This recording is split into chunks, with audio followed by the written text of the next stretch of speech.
What's up, everyone? This is Destroyer229, and welcome back to Let's Play Pokemon XD Gale of Darkness. Kind of difficult to do a really good intro when I'm just confined in the middle of my room, but whatever. Last time, we defeated Greevil and put an end to the Shadow Pokemon plan. In this episode, we're not quite done with our adventure just yet. Instead, we have us an email from Egan. Okay. Dear Michael, I have heard that you returned from Citadark Isle. I send this message as an invitation to the Ore Coliseum. I will be arriving shortly to ask you in Okay, and Egan apparently still has no idea what a character limit is. Now, I do apologize that it's been a little while since I last got an episode out. The post-game for almost said Coliseum. The post-game for Gale of Darkness can be a little bit tricky to do. So, some of the stuff may be a little bit sporadic, but whatever. I'll try my best to get these updates out on a regular basis and put this back on the rotation. But, hey, Jovi, how's it going? Big brother, there's an old man with a really long beard standing outside. When Jovi asked, he let Jovi touch the beard. When Jovi tugged it, he said it hurt. It must be real. Yes, Jovi, Santa Claus is real. Well, whatever. It seems like Egan is waiting for us outside, so let's go ahead and see what he wants. Said something about an Ore Coliseum or something? Hey, Egan. Michael, have you read the email I sent you? Kinda hard not to since it requires you to read it, but yes, I did read it. I panicked and sent the email before I finished it, but I'm glad to hear that you received it. I was inspired by your battle exploits, Michael. You see, it made me want to have a battle with you. That said, Michael, there are countless trainers that would be honored to battle with Cipher's nemesis. I therefore decided to take charge and organize a Coliseum event. Impressed? Yes, actually. But before we talk, we must battle, you and I. On guard! Okay, so first thing we do after taking care of Cipher, we have to face off against Egan. And he's gonna start off with 2 Pichu. Take a guess as to what his strategy is. Well, whatever. We managed to take down Cipher. I think we might be able to handle this. As Pichu are level 45, so that's not too bad. Well, actually, is Pichu part normal? I'm not sure if Pichu is pure electric or if it's electric normal. So, you know what? We'll find out. Darbus, let's go ahead and use Fake Out on the other Pichu. Okay, so this shouldn't be too bad. Pichu has... Wow! Okay, I was gonna say Pichu has crap for defense, but I honestly didn't expect Fake Out to take care of it. Well then. His next Pokemon, Pikachu. Yes, it's really obvious as to what his strategy is. No, Pichu's just pure electric. Okay. And that took care of that real quick. Still, those were his easy Pokemon. Egan's next Pokemon, another Pikachu. Okay, I'm gonna want to be careful with Darbus. So, Klaus, go and use Thunderbolt on that Pikachu. Darbus, we're gonna switch you out for... let's switch you out for Koromaru. I'm pretty sure Koromaru can handle things. I mean, as long as I don't send out Nanami, I'm pretty sure I'll be fine. Okay, Klaus uses Shadow Ball, and will this take care of that Pikachu? Survey says... almost. It almost took care of it. Ah, crap. Thunder Wave on Klaus. That's not good. The other Pikachu uses Rain Dance. Okay. That's really bad, because now he's just going to try to spam Thunder. Klaus, let's go ahead and use Shadow Ball on the other Pikachu. Koromaru, let's just use Flamethrower. Its power might be lessened, but at the very least, Koromaru won't be hit with static. Because I certainly don't want to get hit with static at this point. Alright. His next Pokemon. Raichu. Yep. In case Pichu's weren't, and then switch to the Pikachu isn't obvious, he just uses 2 of each of the Pikachu evolutions. Unfortunately, that Raichu's going to be a lot of trouble. Because if it uses Thunder... Oh, wow. Good job, Klaus. If that Raichu uses Thunder, then that is a huge problem. Because Raichu is a lot more powerful than Pikachu. And of course, that's what his final Pokemon is. Another Raichu. Okay, now these are going to be the tough ones to take care of. Especially since each of his Pokemon, well, stage of evolutions went up 5 levels. So these are not going to be easy. So Klaus, let's go and use Shadow Ball on that Raichu. Koromaru, let's try a Feint Attack. Oh, at the very least, Koromaru's faster. That's good. Right, and... yeah, Raichus are some really tough Pokemon, and Brick Break? Okay. Yeah, Raichus are tough Pokemon, so they're not exactly anything to mess around with. Let's send out Darbus. If I can focus on taking care of one of his Raichu, I should be okay. Alright, another Brick Break, probably on Darbus. Yup. Thankfully, it doesn't really deal all that much damage, since Raichu's more of a special attacker rather than a physical attacker. But whatever. Still deal a good amount of damage. Alright, the rain continues to fall. He's probably going to switch it up and start using Thunder. So Klaus, let's use Shadow Ball on that Raichu. Darbus, let's use Fake Out. Alright, in case Raichu doesn't get... Dang, Darbus is a lot more powerful than I thought he was. Or she was. Alright, and Volt Tackle. Okay, I have never seen Egan use that. Well then. Thankfully it does recoil damage. And Klaus is still doing pretty good with that Shadow Ball. Ho-ho! Good job, Klaus!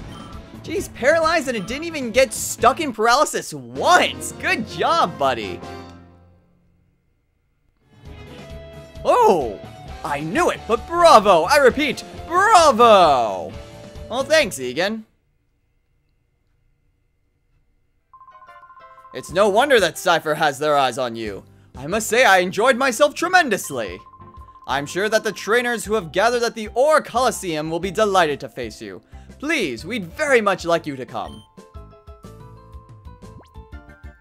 This is the Ore Coliseum. The toughest trainers in the land have gathered with you as their goal, Michael. We'll be waiting for you at the Ore Coliseum.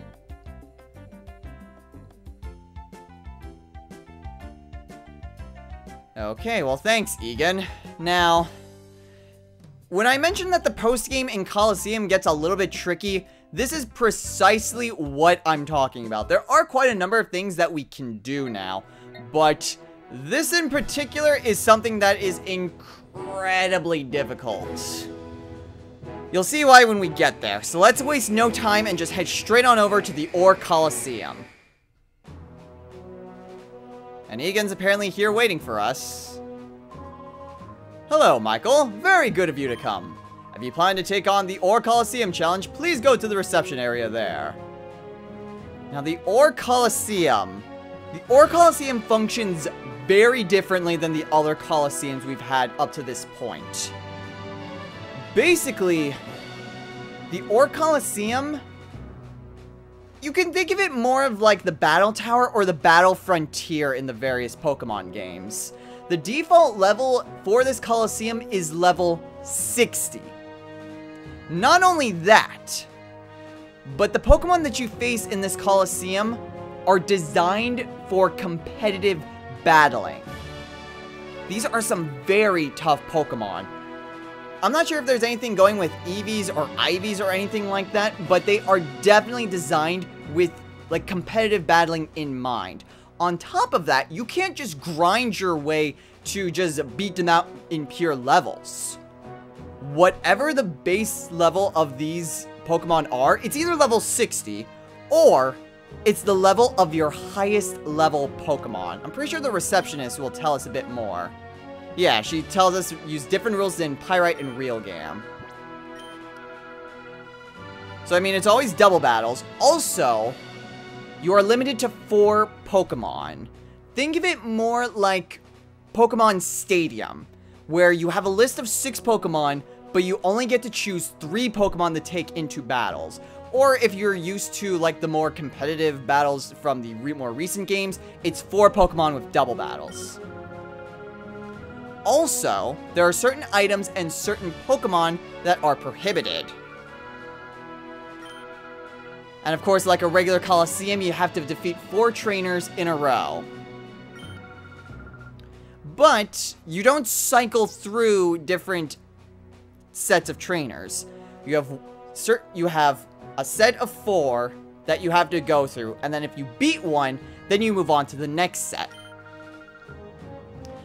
And what's also interesting is that you also win titles for this, which don't really amount to much, but you do win Poke Coupons as opposed to regular Poke Dollars.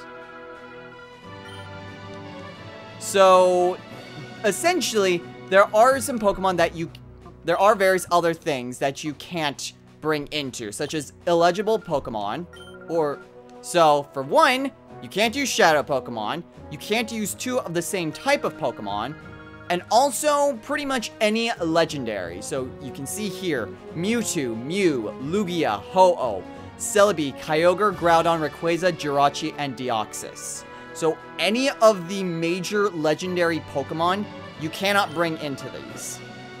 And you're also required to have a full party of 6 Pokemon. Also with certain items, you can't have duplicate items or the Soul Dew.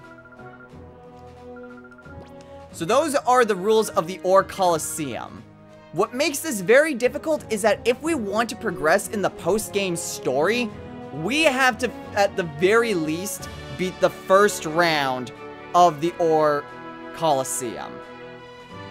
We have to beat one of these if we want to continue on in the post-game story, which I'm not sure if I've ever actually done, which can be very much problematic. Especially since my team, whenever I center any sort of team for a Pokemon game, I typically don't think of competitive battling in mind. I think of what would fit well with the journey. Not necessarily what would be good against other people. Like, in an actual competitive sense. So, not only do we need to have specific Pokemon that would fit best under these circumstances, but if we want to stand any chance at all, our Pokemon need to be at level 60. Which we did a lot of grinding. I mean, to face off against Greevil, I had to do grinding for about 4 to 5 hours. Just to raise my Pokemon from around where they were, which was around level 42-ish, to level 50. You can see why I've been so reluctant to go on with this, just because this is something that I want to show off, but I'm not entirely sure if it's something I will be able to show off. I'll certainly try, but if there's another break in the Coliseum episodes, this is the reason why there would be a break. And in fact, this is the reason why there's been a break. However, just because we can't redo the Ore Coliseum right now, doesn't mean that we're all out of things to do. That's not the only thing that we can potentially do for post-game. For one, we still need to get the final Pokemon here. We still need to catch a Wooper. After we catch a Wooper, then we can head on over to Duking's and then trade in those 3 rare Pokemon for Duking's special Pokemon. Now, there is something else that I want to go to as well. There are a few places, actually. Where do I want to go first? I think I'm gonna head on over to the Cipher lab first. There are a few other things that have opened to us now that we have entered post-game.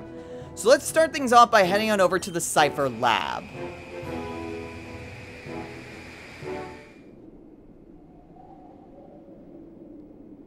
And apparently the Hexagon brothers are still here.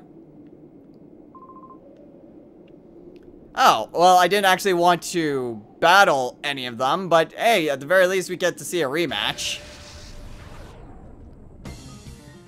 So, I guess if you still did not manage to catch the initial 6 Pokemon here, then they're back. They're back here, so that way you can still snag those Pokemon. Well, anyway. Oh, shoot, I haven't gone and healed. Crap. Oh, well, whatever. There's a healing station right inside. So, Res 6 is gonna have a Macargo and a Camerupt. Not exactly the greatest combination, but, you know, these are level 50 Pokemon, so this isn't necessarily a bad place for training. If you need to get some training done. So, okay, well, Klaus, let's go ahead and switch you out for Antasma. Darbus, we're gonna use your turn to use Brick Break on Macargo. I would switch to Nanami, but I'm more than certain that Camerupt to use Dig on Klaus.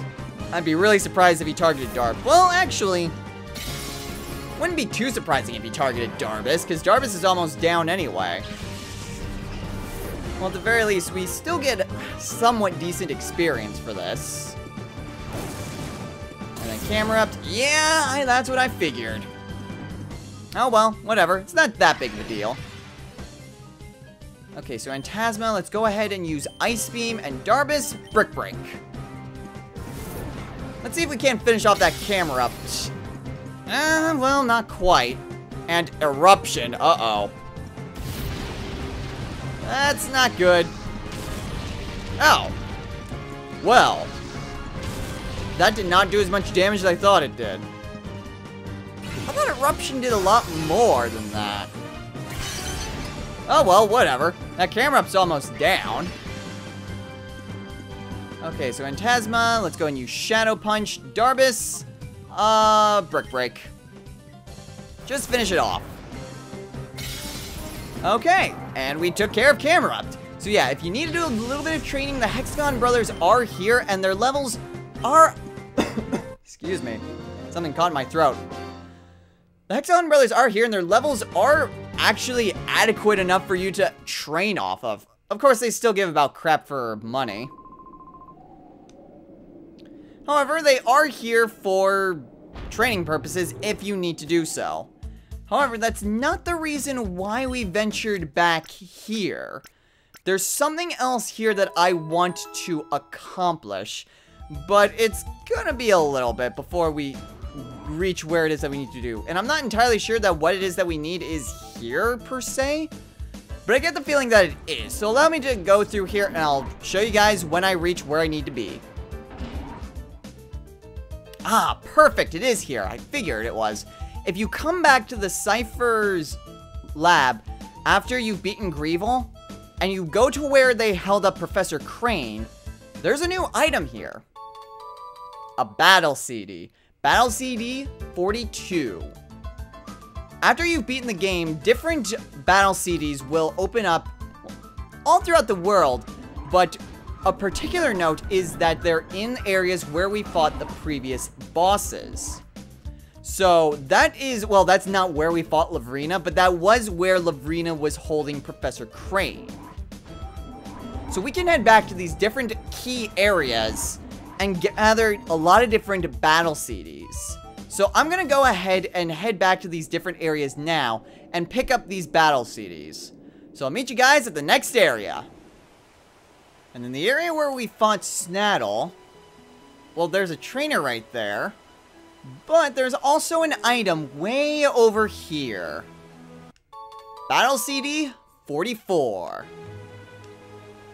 Now, I wouldn't actually like to talk to this girl and wonder why she's here. Actually, before I do that, I'm gonna rearrange my party so that...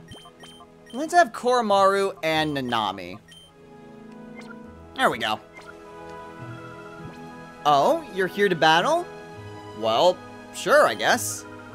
The stadium has been closed down, but would you like to battle with me? We'll have the run of the place now. So yeah, you can come here and just face off against this optional trainer, should you feel inclined. I'm pretty sure she's here once you've beaten Snaddle. Well, it'll depend on her levels. If her levels are about where we are, then she'll be here after Greevil. I'm not sure when exactly she shows up, though. No, her Pokemon are about where we would be. Okay. So yeah, she'll show up, or at the very least her Pokemon will be at these levels once you've beaten Greeble. And of course she's using Magic Coat, which has never worked in the history of ever. I don't know why every single NPC with Grumpig always uses that move, but they do, and it just doesn't ever work. Ever. Well, whatever. Her next Pokemon, Spinda. Which isn't exactly the greatest Pokemon, but whatever. And wow, that really didn't do all that much. Okay, Cormaro, let's use Feint Attack on Grumpig. Nanami, let's try Sheer Cold. I know that's a little bit risky to try to do, but heck, I love it when Sheer Cold can be pulled. Wow, that Grumpig's still alive. Ah, and I missed. Okay, Ice Punch. Really? And that was a crit. Shadow Ball. Okay. And I thought trying to use Sheer Cold was a bad move. Jeez. Okay. Cormaru, let's use... actually, let's use Flamethrower on Spinda. Nanami, let's use Surf. I'm not entirely sure if that will take out Grumpig, but... heck, I should be able to take care of that Spinda, if nothing else. Or I could take care of Spinda with just Flamethrower. You know what? That works too. At the very least, Nanami has a better chance at taking care of that Grumpig with Surf, so I have that going for me. And there we go. Grumpig's down, and I gained some experience. After that, we beat Equine. I simply can't get fired up without an audience.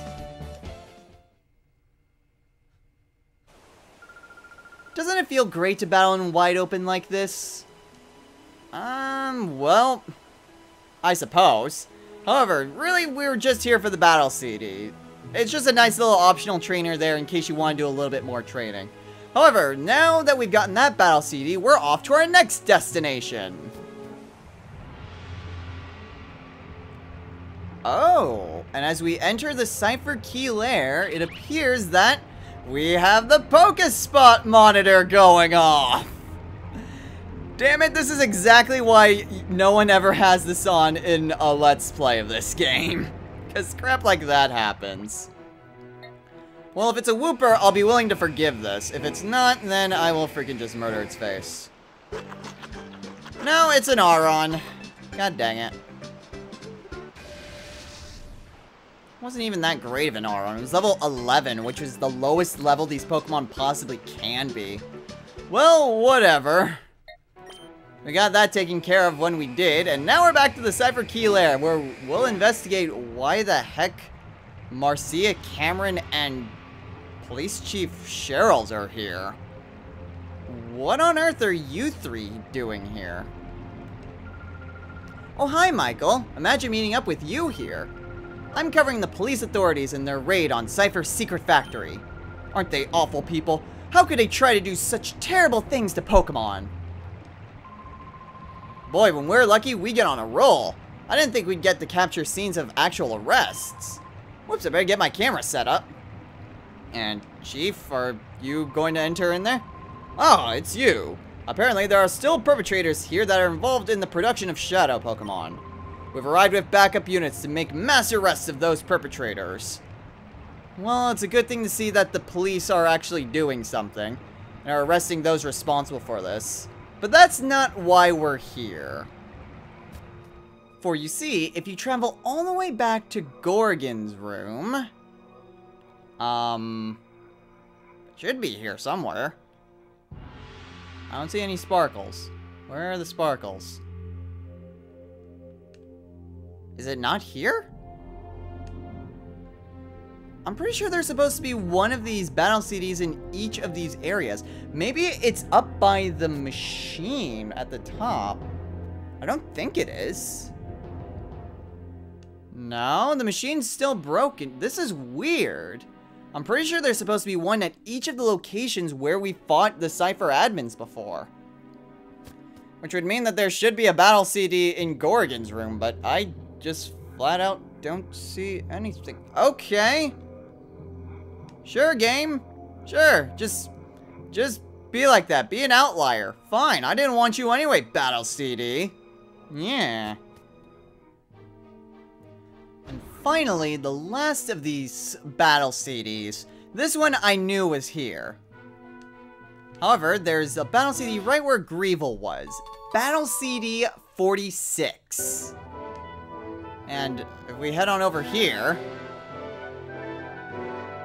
we can see that Gale is just simply sitting there. It's not just a test showing off different shadow Pokemon. Instead, Gale's just sitting there, waiting for the authorities to take him. However, that's not exactly the only reason why Gale is there. From a gameplay perspective, there's still some shadow Pokemon that we need to snag. We fainted 3 of his shadow Pokemon when we went and faced off against him before. And they're still with Gale. Granted, he has new Pokemon to replace the ones that we did snag. But there's still some more that we still need to capture. And that's exactly what we're going to do. So next time on Let's Play Pokemon XD Gale of Darkness, we're gonna head back in and rematch against Gale. This time with the full intention of snagging his final shadow Pokemon. If we truly want to progress any more in the different thread, there are different story element post-game threads. There's one at the Realgam Coliseum, which kind of progresses a bit more of the main story. But this is a different thread for the shadow Pokemon. So we still need to catch all of the shadow Pokemon. And the only ones that we have left that we can, at the very least, get to are the ones that Gale have. So, we'll be taking him on next time. So until then, everyone, take care.